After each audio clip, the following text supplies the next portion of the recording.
Hi, it's Amanda Blue from San Francisco World Spirits Competition. I am doing our first live interview with Beatrice of Barrell Bourbon.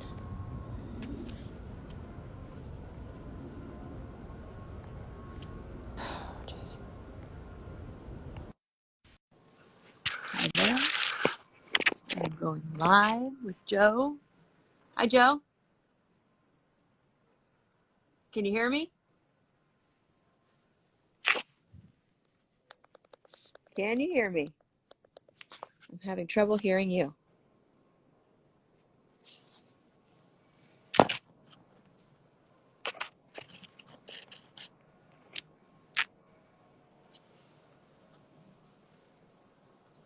Can you hear me now?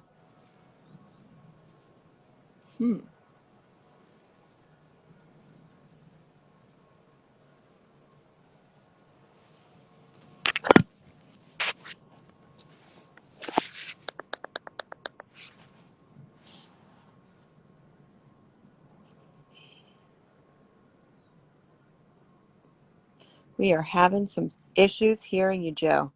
Why don't we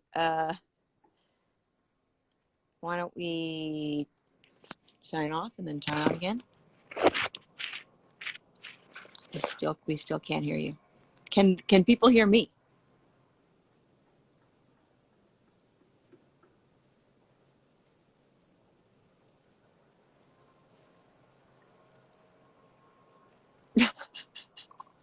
Okay, I think we're gonna sign off and we'll try again. I can't hear you.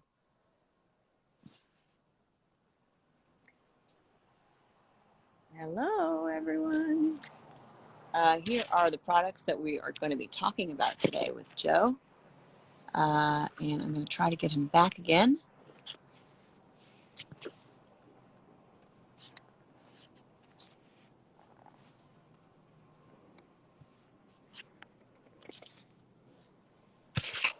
There we go. I think I heard something. Can you hear me?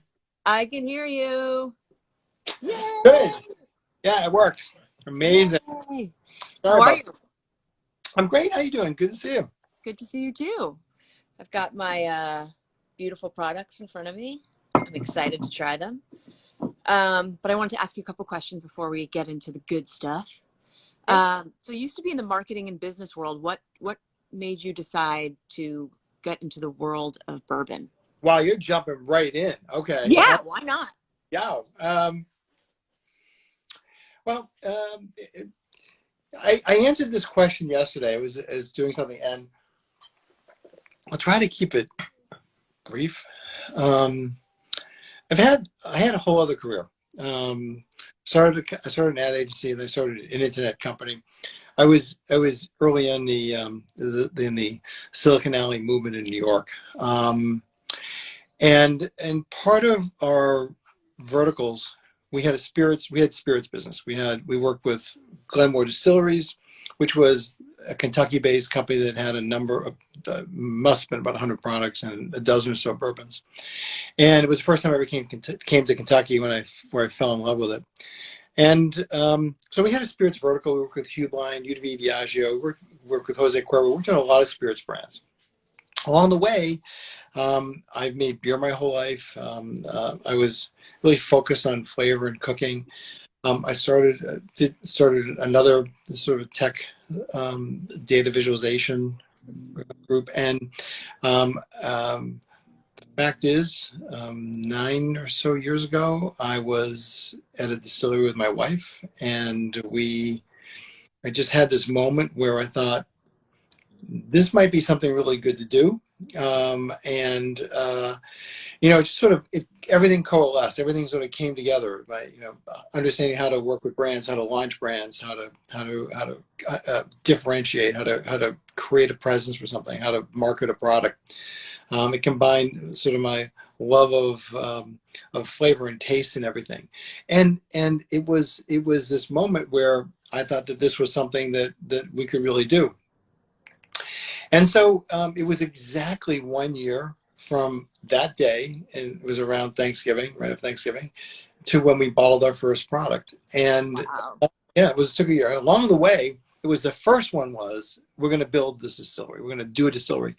And, you know, the more, it took about a week of really sorting through and thinking about it. And where I landed on it was, and we still had building the distillery in our plan early on. The part that really interested me was the product and the tasting and the blending and creating differentiated product. And it led to this sort of the initial core of the product, which was everything is cask strength, everything is limited release, and every batch is uniquely different intentionally because people want to try new things. And so that combined with how capital intensive it is to build a factory, because basically, if you're going to build a distillery, you're building a factory, and also combined with the idea, the notion that whatever we produce will take is 5 years out from just from blending and distributing, and I was too impatient. And it really spoke to me that you have to really delineate, you know, at least I did, what business I wanted to be in. And it was not the business of creating the factory that produced the distillery that produced the product. It was really working with the different whiskeys.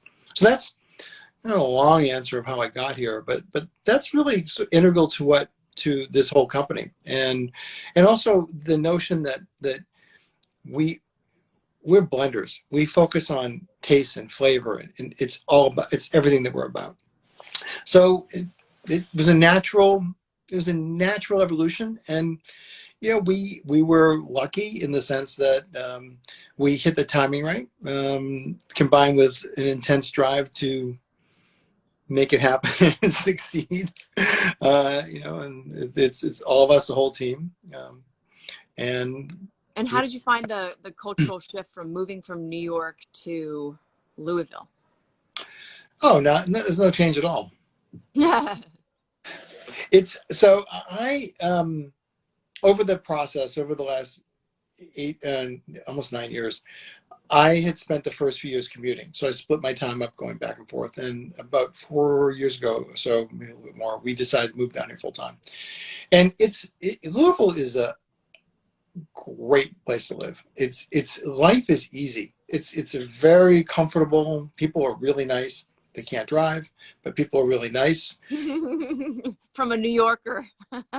Well, I would throw out there. So I grew up in Boston, where it's competitive sport. Driving is competitive. I've driven in most major cities here. New York is actually easier to drive in. Miami, to me, is a challenge.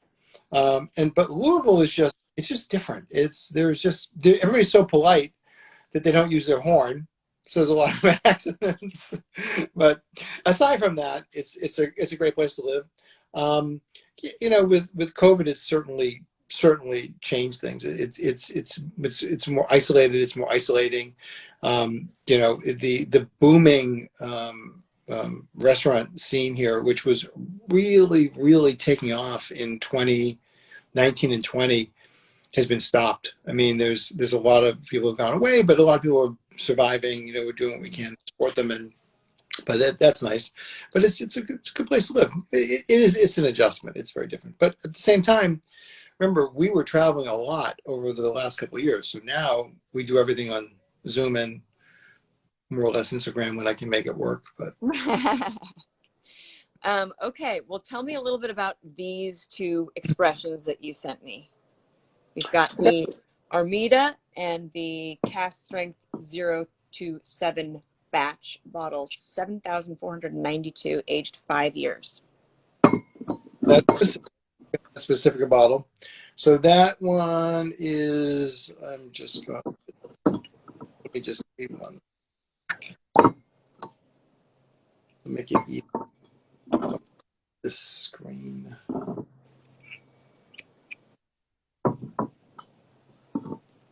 And the 27 releases in the market right now.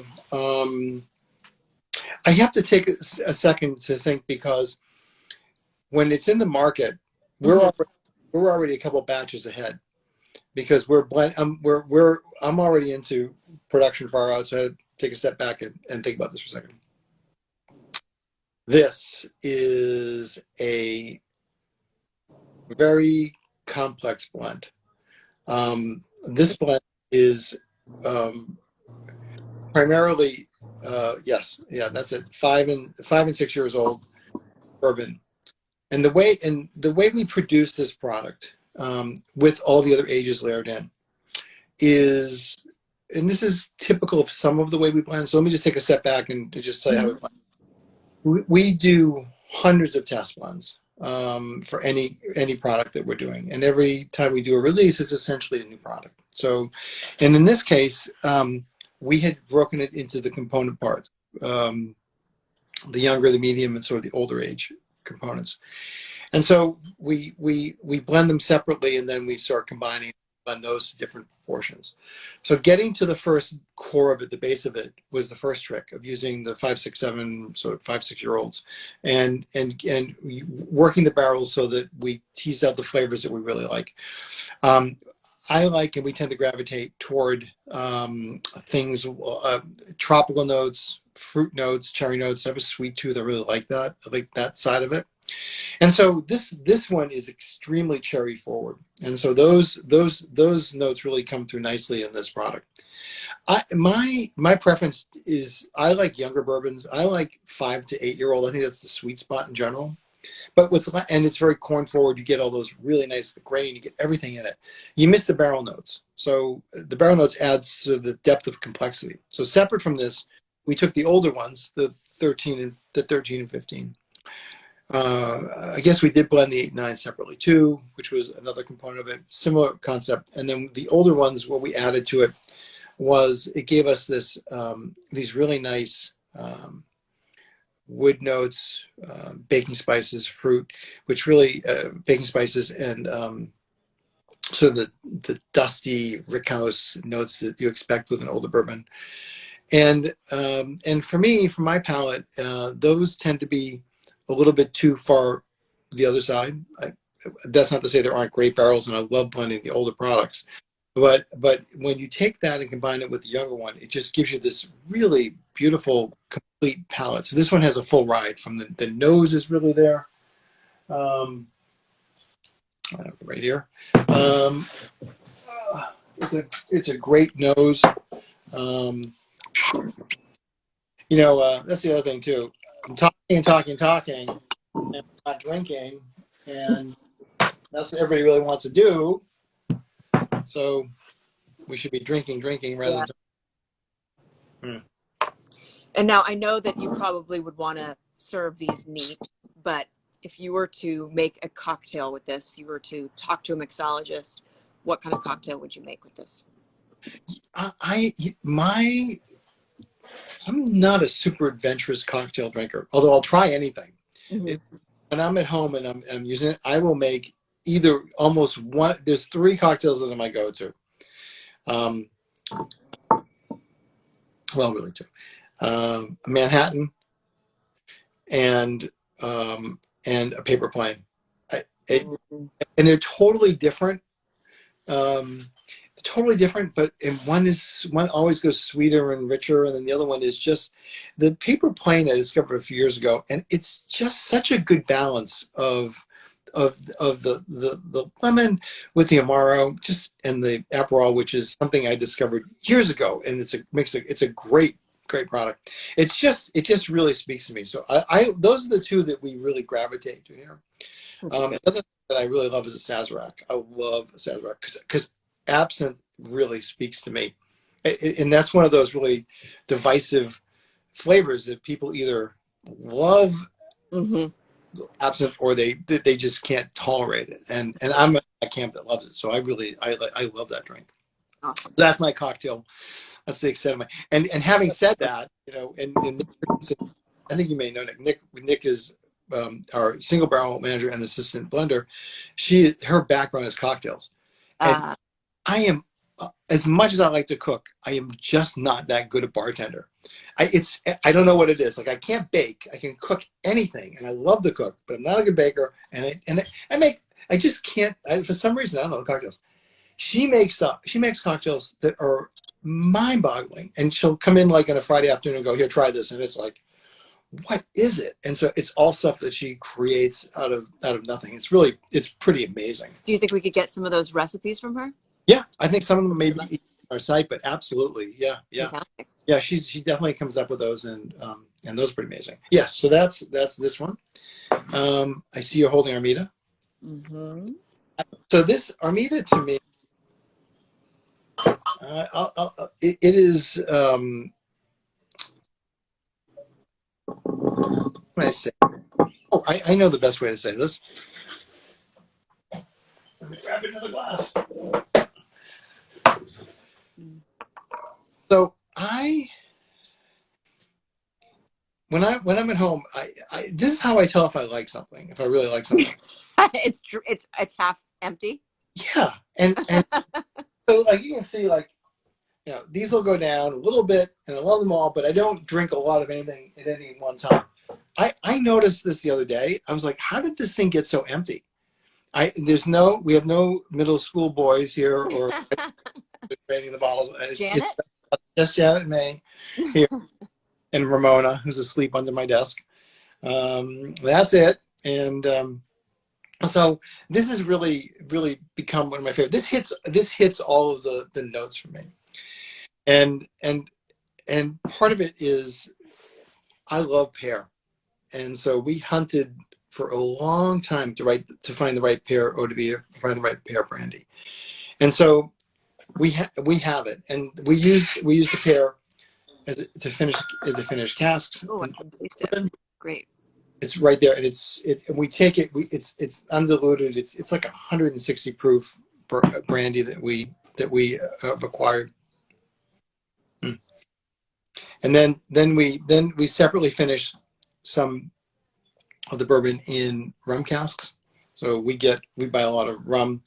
We tend to buy a lot of heavy, high ester Jamaican rums, and we from Barbados and Guyana. We buy sort of a very specific types of rums. When we get them, we put them in our bourbon barrels, and then after we dump those barrels, those are rum barrels that are just maintain rum. So you have to be, and rum is, and that kind of rum is so, it impacts the flavor profile so much, so we have to be very careful to use it sparingly. And then Sicilian Amaro, which I love Amaro. So it's a great compliment. So we spent about a year playing around with this until we got it where we wanted it. And this product just really speaks to me. It's sweet and savory at the same time. You get, when I think of finishing,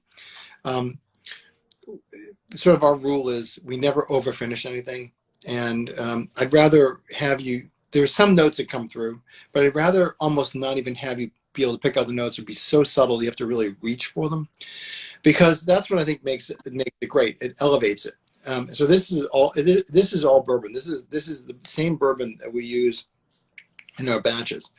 But we don't call it a bourbon that's finished. We call it separately. It's a whiskey it's a bourbon, a whiskey that's finished using bourbon barrels. And so this one, and this takes once we finish the bourbon, it takes even more time to blend the different barrels. So then we have, think of, there's now 3 components, and we have to blend those barrels to get the right profile of each of those, and then blend in different proportions each of those. And that's what we spend a lot of time doing. So this has those. This is just, to me, it tastes like the fall to me. And I hate to put it in time, but it really does taste like fall. But you just, and the way the Amaro and the rum sort of round out the flavor, it's not combinations that I think they would normally just put together without thinking about it. And it took a lot of time and experimentation.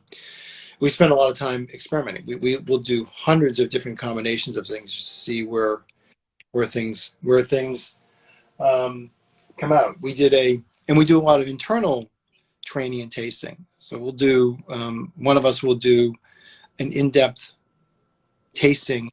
We just did one about 3 weeks ago on Madeira, And so we tasted through the full range of Madeira wines, and to get to the point where, we could all really parse the difference in different flavors, and then started thinking about how, a Cercial or a Malmsey would impact the whiskey, and then we started experimenting with it. So we spend a lot of time in that world doing those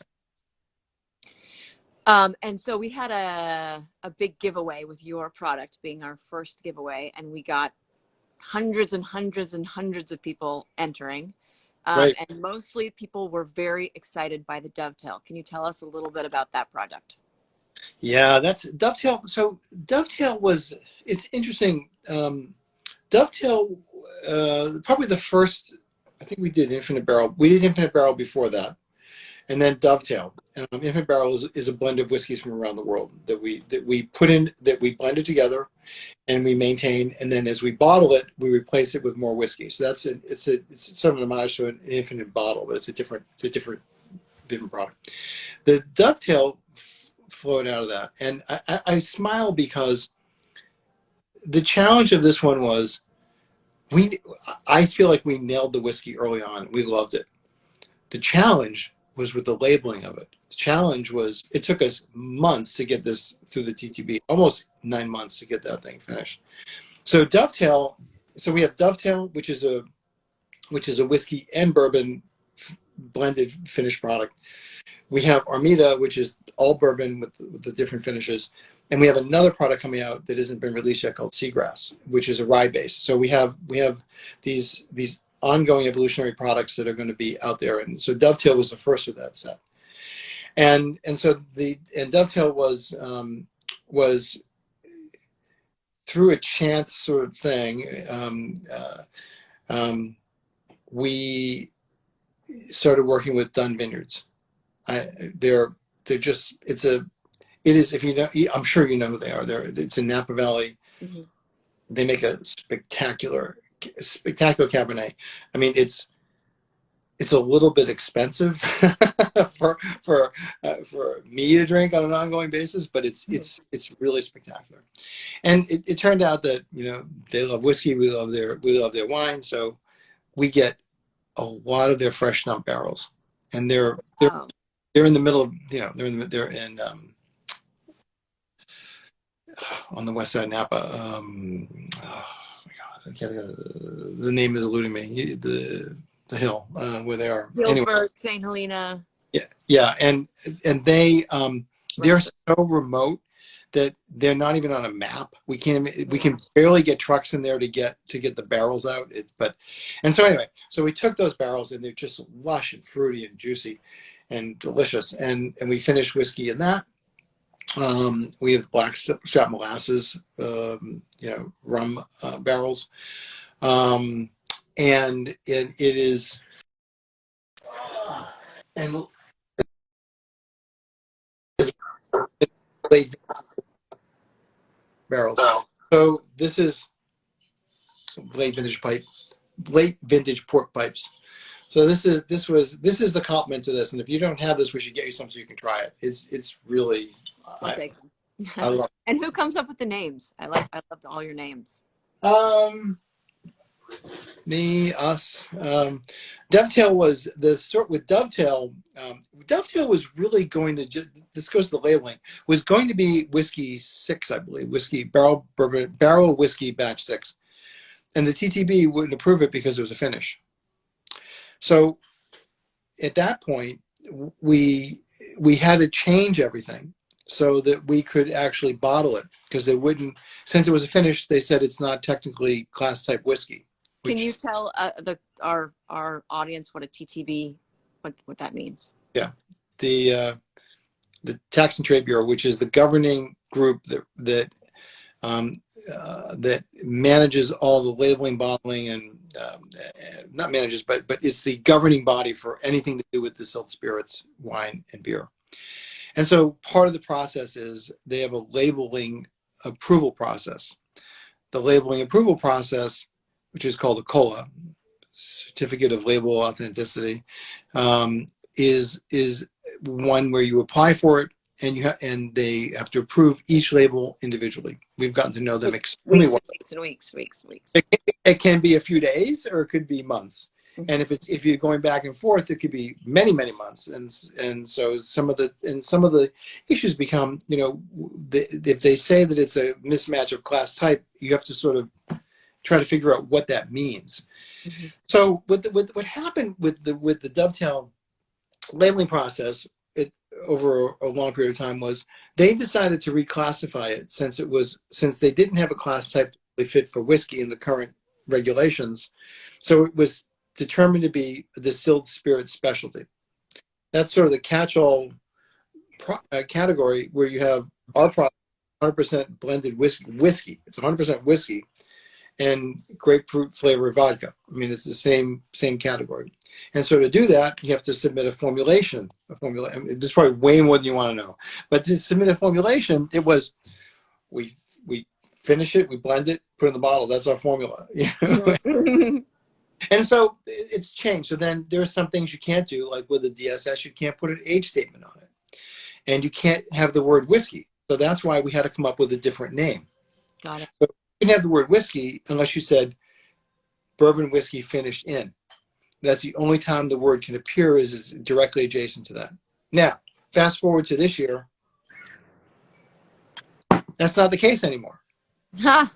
So the Seagrass, which is the same concept, it's finished whiskeys, in this case rye.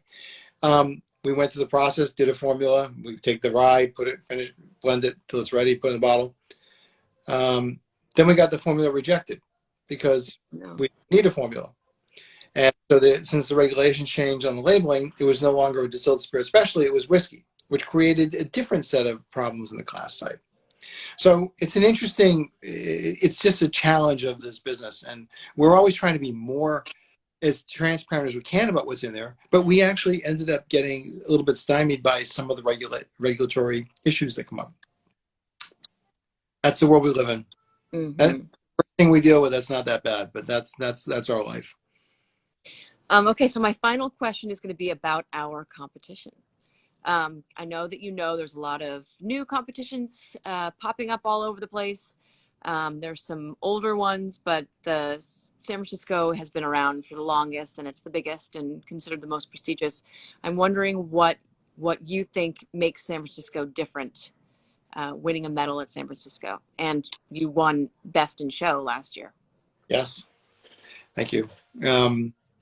It is, and it's good because I've gotten to know you and just talk to you about it, and so you know that we're huge supporters, and there's an integrity to your competition that may exist in others, but it's the core of what you do, and so we're really selective about where we enter. And there are a lot more competitions now, but the integrity in the way that you conduct the judging, the way that you do the panels and the way you do the rounds and the way that you get to the final, the way a product progresses, is really truly fair, and the spirit wins on the merits of the product, and that's what we're looking for, and that's always what we've looked for.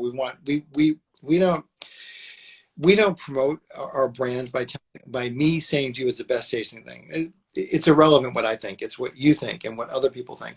And so that the quality of the integrity in the methodology used, the process, and the quality of the judges that you have are really, really the best. And so we really feel like winning an award from San Francisco means something. And that's why we're huge supporters, and we enter as much as we can. We win some, we lose some.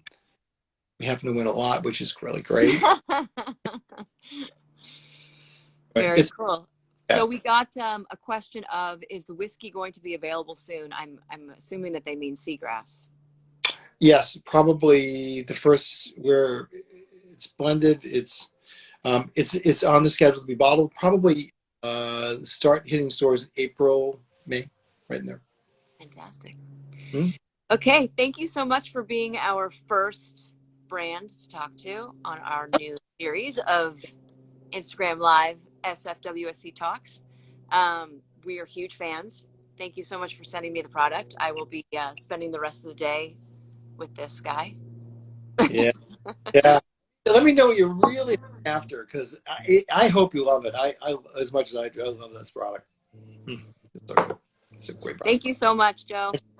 Good. Have a good rest of your day. You too. Bye. Bye.